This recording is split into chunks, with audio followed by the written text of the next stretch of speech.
Hey guys, how are you? Coach D here from Pure Body Type Training, and I'm going to show you how to do the plank jack. Now this is a great exercise that you can perform for not only your core, but as an active rest exercise or to work as a cardiovascular exercise with your own body weight, okay? So to begin, simply get into a straight arm plank position, okay? And what you want to focus here is, again, making your wrist, elbow, and shoulder joint stacked. So all of these three are nice and straight.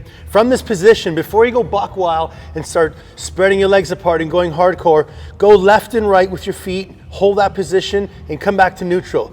If you can do that exercise without dropping your hips, then you can proceed. As soon as you step to the right and left, if you notice you're getting weak, or if you notice you're bending in your back, this is not an exercise for you.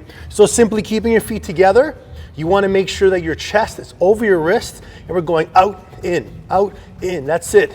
Super simple.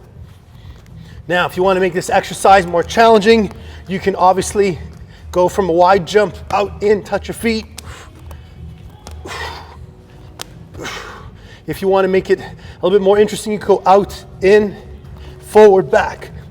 Okay, but the one thing you want to keep in mind is my back is straight, my back is straight, my back is straight. That's how you do a plank jack.